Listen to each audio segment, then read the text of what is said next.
नमस्कार, सुबह की बात सुनो सरकार में आप सबों का स्वागत है और मैं हूं संतोष सिंह। और आज इस खास कार्यक्रम में की शुरुआत हम उस घटना से करते हैं। जी हाँ, एक वीडियो वायरल हुआ था एक चौकीदार के साथ जिस तरह से अमानवीय व्यवहार किया गया। हालांकि एएसआई जो बार बार कह रहा था ये साहब हैं, इनसे माफ़ी मांगो, उन्हें तो निलंबित कर दिया गया है, लेकिन घटना के 24 घंटे बाद भी कृषि पदाधिकारी पर कोई कार्रवाई नहीं हुई है। कहा यह जा रहा है कि वो भी कोई रुस्सुरूप वाले हैं। स्वाभाविक है, जिसका इस तरीके का माइंड सेट हो तो जरूर कहीं न कहीं उनके पीछे कोई न कोई शक्ति काम कर रही होगी, चाहे वो अदृश्य शक्ति ही क्यों ना हो। तो इस मनोज कुमार के पीछे भी कोई शक्ति खड़ी है जो चाह रही है कि उन पर कार्रवाई नहीं हो। अब देखना यह है कि कब उन पर कार्रवाई होती है। इस बीच बिहार के डीजीपी ने एक अच्छी पहल की है। हालांकि इन दिनों वो इस तरह से अपने थानेदार से, अपने डीएसपी से वो बात करते रहते हैं, लेकिन चौकीदार को फ़ोन करके माफ़ी मांगना, चलिए एक अच्छी परंपरा की शुरुआत है। इससे मनोबल बढ़ेगा और उस मनोबल का प्रभाव जो एक इस संकट के दौर में, इस विपदा के दौर में जो ड्यूटी में लगे हुए कर्मचारी हैं, अधिकारी हैं, उनका भी मोरल बूस्टअप होगा कि चलिए कम से कम राज्य के डीजीपी ने तो संज्ञान लिया, कार्रवाई हो चाहे नहीं हो, उन्होंने तो स्टेट की तरफ से माफ़ी मांगी है। ये एक बड़ी अच्छी बात है। चलिए तो जरा उन दोनों चौकीदार और डीजीपी के बीच जो संवाद हुआ है, जरा पहले इस संवाद को सुनिए, फिर इस पर हम चर्चा करते हैं। हेलो हेलो, क्या बोल रहा है? आप चौकीदार जी बोल रहे हैं? जय हिंद सर। जय हिंद। मैं डीजीपी गुप्तेश्वर पांडे बोल रहा हूँ। जय हिंद सर। कैसे हैं श्रीमान? ठीक है। क्या घटना हुई हमें? मैं देखा सोशल मीडिया पर, मोबाइल पर देख करके मैं बहुत दुखी हो गया। तो मैंने सोचा आपसे सीधे बात करके पूछूं कि आपके साथ ही क्या क्या हुआ, क्यों आप कान पकड़ करके उठे बैठे, क्यों आप किसी के पैर पर पड़े, क्या मामला है? मैं उसकी सही जानकारी चाहता हूँ। डरिए मत, लेकिन सच्ची बात बताइएगा, झूठ मत बोलिएगा। श्रीमान, हमारा ड्यूटी सुरजापुर मोड़, हमारा नाम गणेश लाल तकमा 19/1। जोर से बोलिए गणेश बाबू, जोर से। हमारा नाम गणेश लाल तकमा 19/1, चौकीदार सर्किल नंबर 19 के 1। हमारा महल सुरजापुर है। हम सुरजापुर के लिए जा रहे थे अपना बीट पर जो ही पहुँचे, उससे पहले 4 गो सिपाही डीएमपी का वहाँ मौजूद था श्रीमान। अच्छा। मौजूद था तो हम कुछ देखे नहीं। एक गाड़ी वाला उधर से भागा तो हम कुछ जानते भी नहीं है, कुछ देख भी नहीं किए हैं। लेकिन 1:15 बजे के बीच में कृषि पदाधिकारी एक बेलोरो लेकर के आया, पांच आदमी से। एकाएक वो कहने लगा कि पहचानो कौन था। तो पता कि ये है वो है, कौन था। उसी में हम श्रीमान हम टोक दिए कि क्या बात है, क्या हुआ है। किसी ने कहा गाली भर्दी हमको देने लगी, बहुत ज्यादा गाली देने लगा। कृषि पदाधिकारी गाली देने लगे आपको? क्या बोले? हाँ, क्यों रोका गाड़ी? हम श्रीमान हमसे भेजे नहीं है गाड़ी घोड़ा, तो हम क्या बता सकते हैं। जो रोके भी हैं तो हम ड्यूटी पर हैं। क्या हुआ?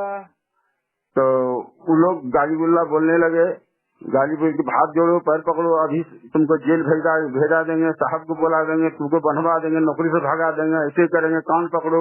हम बहुत लोरमोर हो गए हुजूर। इसी बीच में हमारा छोटा हुआ, इनको भी बर्दाश्त समझ में नहीं आया। ये भी हमको कहा कि जो कहता है सुनो, क्या कहता है नहीं कहता है। उसी में हमको कान पकड़ के कहा कि 50 मरते उठो बैठो।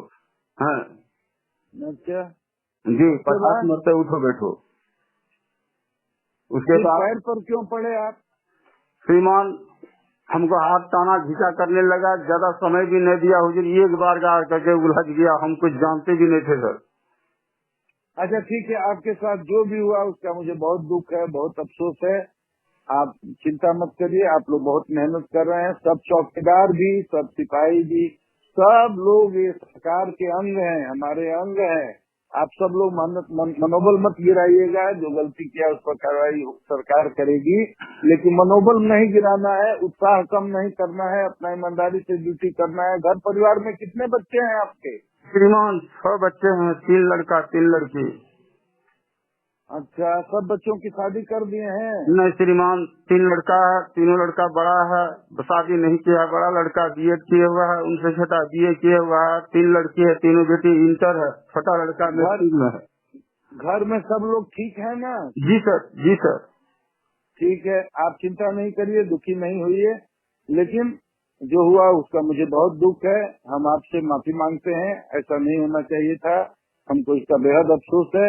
लेकिन उत्साह मत कम करिएगा, अपना बचाव करिए, कोरोना से बचिए, ड्यूटी ठीक से करिए। सब चौकीदार भाइयों को भी समझाइए कि अपनी ड्यूटी ठीक से करेंगे। ठीक है श्रीमान से आशा। ठीक है गणेश भाई, आपको बहुत बहुत नमस्कार, प्रणाम। जय हिंद डीजीपी गुप्तेश्वर पांडे बोल रहा हूँ, जय समझ गए? हिंद। जी सर। तो आपने देखा कि किस तरीके से दोनों के बीच संवाद हो रहा है। और एक सबसे बड़ी बात यह है कि चौकीदार जो रेगुलर पुलिस फोर्स भी नहीं है, उनका बात करने का सलीका देखिए। वो अपना पूरा परिचय देते हैं कि हम मेरा नाम ये है, हम इस जगह के चौकीदार हैं, मेरा बैच नंबर ये है। और कितने सलीके से अपनी बात को वो रखा है। ये बड़ी बात है कि और वो निरक्षर होगा। जिस समय उसकी चौकीदार की नियुक्ति हुई होगी वो निरक्षर होगा, मुश्किल से दस्तखत कर पा रहा होगा वो। और वो इस तरीके से, ये पुलिस ट्रेनिंग का प्रभाव है, या पुलिसों अधिकारी के साथ, कर्मचारी के साथ रहने का ये एक प्रभाव है कि इस तरीके से अपनी बात को मजबूती से रख रहे हैं। चलिए, उम्मीद है कृषि पदाधिकारी पर भी कार्रवाई होगी। जब तक अदृश्य शक्ति उनके साथ खड़ी है, देखते हैं कितनी देर खड़ी रहती है, ये भी देखना है। लेकिन चलिए, एएसआई तो आम चीज़ है, पुलिस को का सस्पेंशन तो श्रृंगार है। वो तो थानेदार, इंस्पेक्टर तक ऐसे सस्पेंड होते हैं जैसे लगता है कि कोई खास बात नहीं है, आए दिन होते रहता है। फिर और स्वाभाविक भी है, पब्लिक को दिखाने के लिए शराब में सस्पेंशन होता है और कागज में किसी और चीज़ में सस्पेंड किया था। एक ट्रेंड बिहार में आजकल इन दिनों ये भी चला हुआ है कि शराब के मामले में सस्पेंड हो गए तो 10 साल तक थानेदार नहीं बनेंगे। सरकार का ये आदेश आ चुका है। तो अब मामला शराब का रहेगा, लेकिन सस्पेंशन कार्ड में लापरवाही या कुछ ऐसी चीज़ें लिख के उनको सस्पेंड किया जाएगा कि फिर उनको आगे नौकरी करने में, थानेदारी करने में दिक्कत ना हो।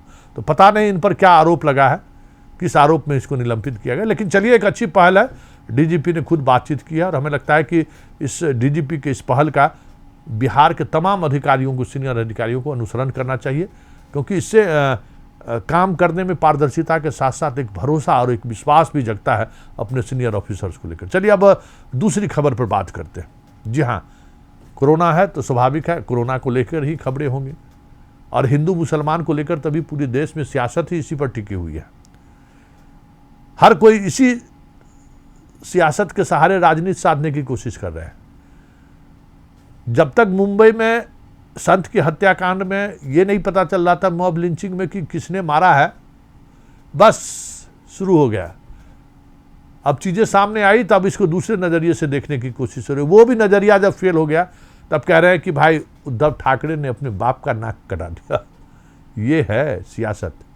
लेकिन खैर चलिए, ये हम सहरसा की एक रिपोर्ट हम आपको दिखाते हैं कि कैसे हिंदू मुस्लिम के मस्जिद और दरगाह में लॉकडाउन में सब कुछ बंद है, लेकिन उसके सफाई का काम कैसे हिंदू और मुसलमान दोनों मिलकर कर रहे हैं। जरा इस खबर को देखिए। इस अंधेरे में एक रोशनी की तरह यह खबर है, इसलिए इस खबर को थोड़ा गौर से और गंभीरता से देखिए। बिहार के सहरसा की यह तस्वीरें यह बताने के लिए काफ़ी है कि यहाँ की लोगों की सोच उस सोच से काफ़ी ऊपर है जो आए दिन हिंदू मुसलमान के नाम पर राजनीति करते हैं।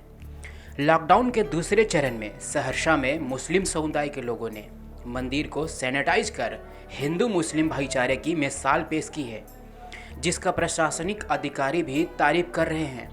सदर एसडीपीओ प्रभाकर तिवारी ने समाज सेवियों की इस कार्य की सराहना की है। हमारे सहरसा बस्ती तिवारी टोला के नौजवानों का बहुत आग्रह हुआ, हम लोग समाज का सेवा करें, ऐसा सेवा करें जो बहुत लास्टिंग करे। उसके लिए सब सारे नौजवानों के विचार से जुगाड़ टेक्नोलॉजी से ये फॉगिंग मशीन बनाया गया।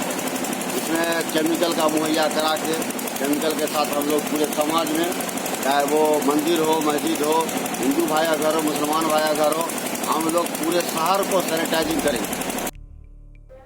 तस्वीरें सहरसा नगर परिषद क्षेत्र के सहरसा बस्ती की है, जहां के रहने वाले समाज सेवी ओवैस करनी उर्फ चुन्ना ने अपने सहयोगियों के साथ मिलकर जुगाड़ टेक्नोलॉजी से पूरे शहर को सैनिटाइज करने का जिम्मा उठाया, जिसकी शुरुआत एक मंदिर से की गई। पूरे मंदिर परिसर को सैनिटाइज किया गया, साथ ही चौक चौराहे को भी सैनिटाइज किया गया। समाज सेवी ओवैस करनी चुना कहते हैं कि सभी लोगों के साथ मिलकर मंदिर मस्जिद के साथ साथ पूरा नगर परिषद क्षेत्र में सैनिटाइज करने का अभियान चलाया जा रहा है, ताकि कोरोना वायरस महामारी को फैलने से रोका जा सके। द्वारा यहाँ बस्ती तिवारी चौक के बीच में सैनिटाइजेशन का कार्य किया जा रहा है स्थानीय सहरसा बस्ती के, तो उसी में हम लोग जो है लॉकडाउन का ये मुआयना करने आए थे कि उसी में ये लोगों के द्वारा उसका ये किया गया सैनिटाइजेशन। यह अलग बात है कि सहरसा के किसी भी मरीज में अब तक कोरोना की पुष्टि नहीं हुई है, लेकिन एहतियातन पुलिस प्रशासन से लेकर समाज सेवी तक राहत कार्यों में जुटे हुए हैं। और यह जरूरी इसलिए भी है क्योंकि बिहार के अन्य जिलों में कोरोना पॉजिटिव मरीजों की संख्या बढ़ रही है और ऐसे वक्त में कोरोना को लेकर सतर्कता बेहद जरूरी है। कशिश के लिए सहरसा से शौकत अली की रिपोर्ट। तो आपने देखा कि किस तरीके से हिंदू मुस्लिम दोनों मिलकर एक दूसरे के धर्म स्थलों को साफ सफाई कर रहे हैं, क्योंकि स्वाभाविक है लॉकडाउन है, ताला बंद है, मंदिर में भी मस्जिद में भी नमाज अदा नहीं की जा रही है, लेकिन दोनों जगह साफ सफाई में दोनों समुदाय के लोग एक साथ। पता नहीं क्यों सियासतदान आपस में लड़ाने की कोशिश करते हैं। ठीक किसी ने कहा है कि अगर जिम्मेवारी से अगर आपको भागना है, परिवार हो, समाज हो, चाहे देश हो, तो इशूज क्रिएट करते रहिए जिसमें मूल समस्या पर कभी चर्चा ही नहीं। चलिए एक छोटा सा ब्रेक ले लेते हैं। ब्रेक के बाद हम आपको दिखाएंगे इसी तरीके कोरोना से जुड़ी हुई कुछ खबरें हैं, जो खबरें हम आपको दिखाएंगे, क्योंकि कोरोना है तो स्वाभाविक तौर पर इसी के इर्द गिर्द चीज़ें चलेंगी, लेकिन कुछ सुकून देने वाली भी खबरें हैं, उस खबरों को भी हम आपको दिखाएंगे। लेकिन एक पहले छोटा सा ब्रेक ले लेते हैं।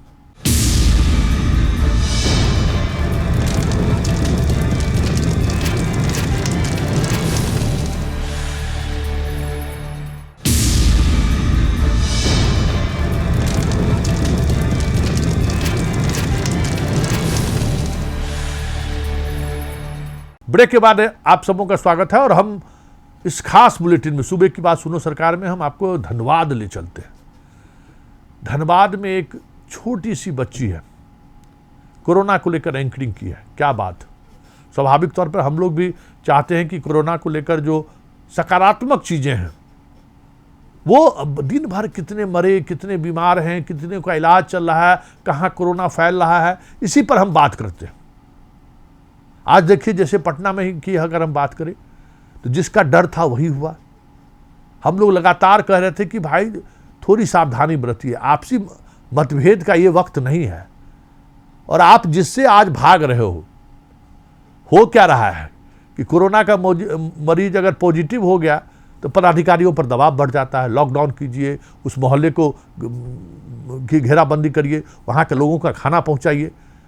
ये इतना दबाव प्रशासन पर ना आए, इतने इस तरह से काम करने की जरूरत ना हो, तो आजकल टेस्ट में ही सब कुछ चल रहा है।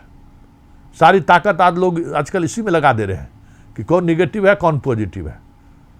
क्या हुआ, जिस खजपुरा के जिस महिला को लेकर आपने कहा कि रिपोर्ट निगेटिव आ गया, बेवजह विवाद हुआ, अब तो उस जगह से 5-6 लोग आ गए। अब प्रशासन के पास क्या जवाब है। इसलिए ये वक्त ब्लेम गेम का नहीं है। अभी आप जितना एस्केप कीजिएगा, जितना काम चोरी करिएगा, आने वाले समय में उतना ही आपकी परेशानी बढ़ेगी। जनता का तो जो होना है होना ही होना है, आप बच नहीं सकते हैं, क्योंकि ये जिंदगी का सवाल है। क्योंकि जिसके घर का लाल जाएगा वो आपसे हिसाब जरूर मांगेगा। चलिए इन सब खबरों के बीच हम आपको एक धनबाद ले चलते हैं। एक अच्छी खबर है कि एक 8 साल की बच्ची किस तरीके से कोरोना पर एंकरिंग कर रही है। नमस्कार, स्वागत है आपका आप तक में। मैं हूं आपके साथ जूनियर अंजना ओम सृष्टि। आज हमारे डिबेट में हमारे साथ जुड़े हैं डॉक्टर प्रियम अनुरागी और डॉक्टर सिमरन। तो डॉक्टर अनुरागी, आप हमें बताएं कि कोरोना से कैसे बचना है। तो डॉक्टर अनुरागी हमारे दर्शकों को बताएं। नमस्कार दर्शकों, जैसा कि आप जानते हैं भारत में कोरोना वायरस बहुत तेज़ी से फैल चुका है और फैल रहा है। इससे बचने के लिए अपने घर में रहें, हाथों को समय समय पर धोते रहें और सोशल डिस्टेंसिंग मेंटेन करें। और अगर आपको सांस लेने में प्रॉब्लम हो, खांसी हो और बुखार आए तो अपने नज़दीकी हॉस्पिटल को संपर्क करें। तो डॉक्टर सिमरन, क्या सिर्फ खांसी होने से कोरोना के लक्षण पाए जा सकते हैं? नहीं, कोरोना सिर्फ खांसी होने से आइडेंटिफाई नहीं हो सकता है। उसके कोई सिम्टम्स होते हैं, जैसे सांस लेने में प्रॉब्लम, गले में खसखसाहट होना और फिर लगातार फीवर, खांसी, वो सब। और फिर आपको हमेशा अपने हाथों को सैनिटाइज करें उससे बचने के लिए। अगर सैनिटाइज़र नहीं है तो हैंड वॉश से हाथ धोएं और सोशल डिस्टेंसिंग मेंटेन करें। अगर आपके घर में किसी को अगर कोरोना है तो आप अपने फैमिली से अलग रहें और बस।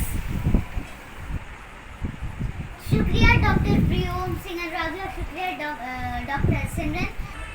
तो दर्शकों, आपने देखा कि डॉक्टर अनुरागी और डॉक्टर सिमरन ने क्या क्या बताया, उसको फॉलो करिएगा, घर पे रहिए, लॉक रहिए, सुरक्षित रहिए। नमस्कार। धनबाद के भूली में 8 साल की छोटी सी बच्ची ने लोगों को कोरोना वायरस से बचने का संदेश टीवी एंकर बनकर दिया है। बच्ची सृष्टि कैमरे के सामने टीवी एंकर बनी और उसके बड़े भाई प्रियोम और बहन सिमरन डॉक्टर की भूमिका में नजर आए। सिमरन ने एक कुशल टीवी एंकर की तरह गेस्ट बने भाई बहन से कोरोना से बचाव के उपाय पूछे और लॉकडाउन पर चर्चा की। ये तीनों बच्चे कार्मेल और डिनोबली के छात्र हैं। तीनों ने मिलकर समाज को संदेश दिया है कि खतरनाक कोरोना वायरस को हल्के में ना लें, लॉकडाउन के नियमों का पालन करें, अपने और अपने परिवार की रक्षा के लिए सरकार के गाइडलाइन का पालन करें। कन्हैया, कशिश न्यूज, धनबाद।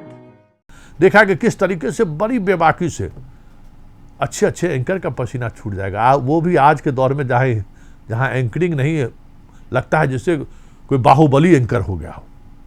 टीवी डिबेट देखते होंगे, लगता है कि वो एंकर है, जो एंकर बात कर रहे हैं। ऐसा लगता है कि मार हो जाएगा या मार करवा देंगे वो, इसी के लिए वो बैठे ही हुए हैं। ये प्रवृत्ति किसी एंकर का, किसी न्यूज कास्टर का, ये चरित्र, पता नहीं ये कौन सा ट्रेंड सामने आया कि भाई इस तरीके से अपनी बातों को रखे। चलिए अब हम दूसरी खबर पर हम चलते हैं। ये भी सुकून देने वाली खबर है। आज कोरोना में सुकून सुकून सुकून। जी हाँ, देखिए हम आपको ले चलते हैं जहाँ कलाकार कोरोना को लेकर अच्छे गीत के माध्यम से लोगों को एजुकेट कर रहे हैं। जरा देखिए इस खबर को कि किस तरीके से लोगों के बीच कोरोना को लेकर संदेश फैला रहे हैं।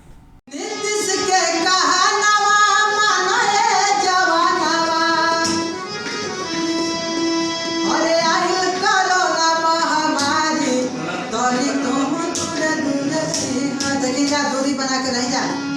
नीतीश के कहनावा मनाए जवानावा, मोदी के कहनावा मनाए जवानावा, आई कोरोना महामारी। कोरोना वायरस से बचाव को लेकर लोगों के बीच कई तरह की जागरूकता कार्यक्रम चलाए जा रहे हैं। कैमूर जिले में स्थानीय कलाकार इस वैश्विक महामारी पर गीत बनाकर लोगों को संदेश देने की कोशिश कर रहे हैं। इन गीतों में सरकार की योजनाओं से लेकर लॉकडाउन के नियमों तक की जानकारी दी जाएगी। गीत को बनाने के लिए भगवानपुर के कलाकार का चयन हुआ है।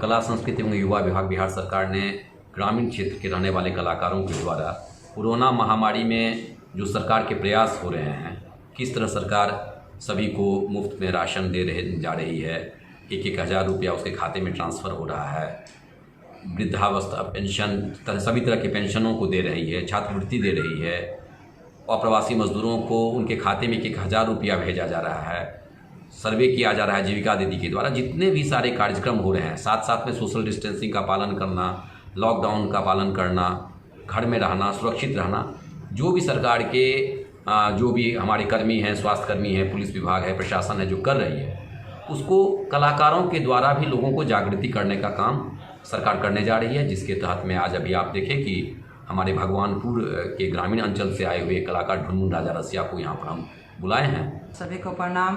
हम ढुनमुन राजा रसिया माई मुंडेश्वरी के गोद में उमापुर छोट गाँव बा वहीं से बानी।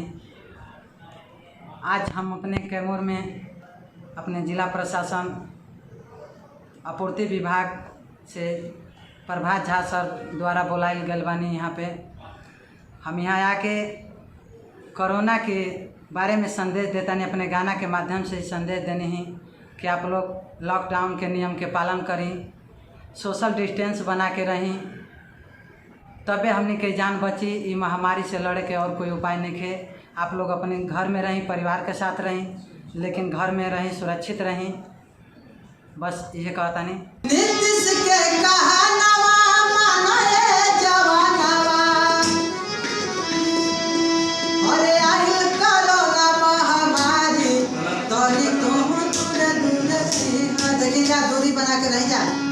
नीतीश के कहनवा। जिला आपूर्ति पदाधिकारी प्रभात झा की निगरानी में सरकारी योजनाओं को गीत में पिरोने का काम चल रहा है। कोरोना के खिलाफ बने गीत में सरकार के मुफ्त राशन योजना, प्रवासी मजदूरों के खाते में पैसे भेजने और जीविका दीदी को सर्वे समेत तमाम जानकारियां हैं। कोरोना के खिलाफ चलाए जा रहे जन जागरूकता अभियान में जहां लोकल कलाकारों को रोजगार मिल रहा है, वहीं उन्हें अपने अंदर छिपी प्रतिभा को निखारने का भी मौका मिल रहा है। अजय कुमार सिंह, कशिश news, Kaimur.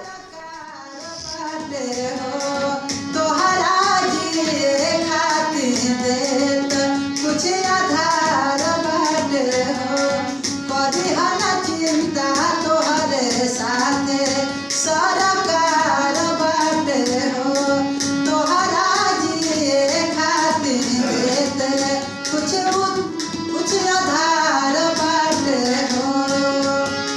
Ration gas free मिलता है भैया, राशन गैस फ्री मिलता है भैया, पावत सब नर नारी कने तुम दूर रहिहा।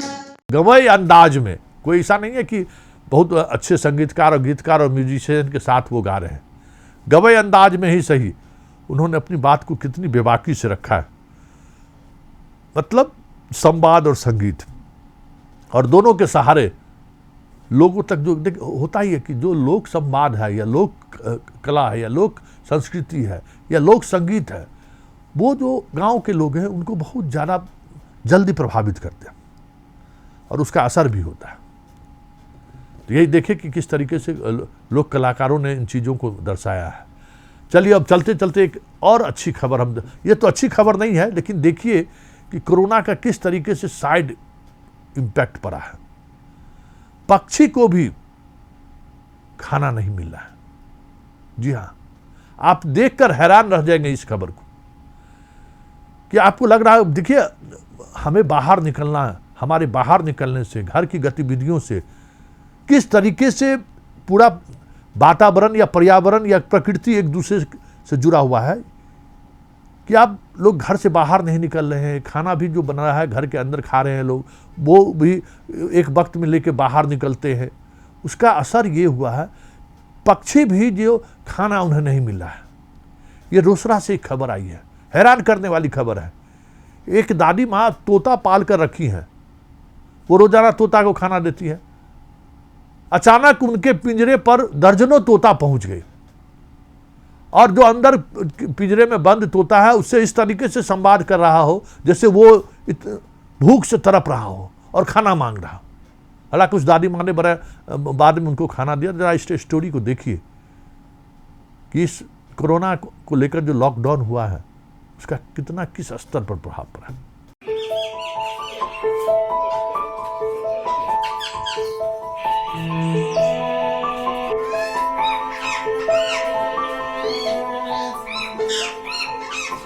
कोरोना वायरस के खौफ से जहां इंसान घरों में कैद है, वहीं पिंजरे में कैद पंछियों में उन्मुक्त आकाश में उड़ने की छटपटाहट है। रोसड़ा के करियन गांव में एक बेहद खूबसूरत तस्वीर कैद हुई है, जिसमें एक तोता पिंजरे से आजाद होने के लिए पिंजरे के अंदर चक्कर लगा रहा था। वही पिंजरे के बाहर भोजन की तलाश में पहुंचा एक तोता उसके आसपास मंडरा रहा था। तोते को पालने वाली बुजुर्ग महिला ने बताया कि यह दृश्य हर रोज देखा जाता है। कई पंछी भोजन की तलाश में तोते के पिंजरे के आसपास मंडराते हैं और भोजन मिलने के बाद वे वापस चले जाते हैं। कई पक्षी इस तोता के मित्र बन चुके हैं। पक्षियों का यह प्यार देख महिला ने खुले आसमान में उड़ने के लिए तोते को कैद से मुक्त करने का फैसला लिया है।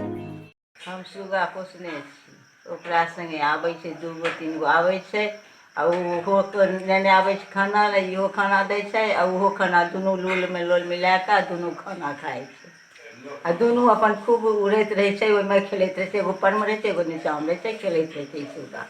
ओकरा सबके भोजन दै छियै, दुनू सुगा के भोजन दै छियै, ओकरो दै छियै एकरो दै छियै, दोनों अपन लौ के खाए छे सुगा अपन। तोते के पिंजरे के पास देखा जा रहा यह दृश्य हमें एक सीख भी दे रहा है। जहां पिंजरे में कैद एक तोता के पास खाने के लिए भोजन तो है, लेकिन उसे आजादी चाहिए, वहीं दूसरी तरफ पिंजरे के बाहर मंडरा रहा तोता स्वतंत्र तो है, लेकिन भोजन की आस में वह यह जानते हुए भी पिंजरे के पास पहुंच गया है कि पिंजरा उसके लिए एक जेल है। पेट की भूख के आगे जब इंसान मजबूर हो जाते हैं तो ये तो बेजुबान पक्षी है। रंजीत कुमार, कशिश न्यूज, रोसड़ा।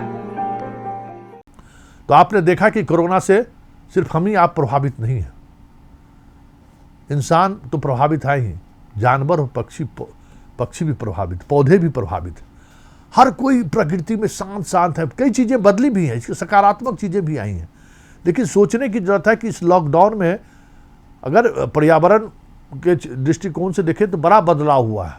सोच भी नहीं सकते थे कि इस तरह से पॉल्यूशन कम होगा, नदियाँ स्वच्छ हो जाएंगी, लेकिन जो पक्षियाँ हैं, जो पक्षी हमारे आपके भोजन पर निर्भर हैं, वो पक्षी इस स्थिति में पहुंच जाएगी कि वो पिंजरा, हर कोई पक्षी कोई सोच सकता है कि हम पिंजरा के अंदर चले जाएं और वो पिंजरा के पास पहुंचकर खाना मांगे।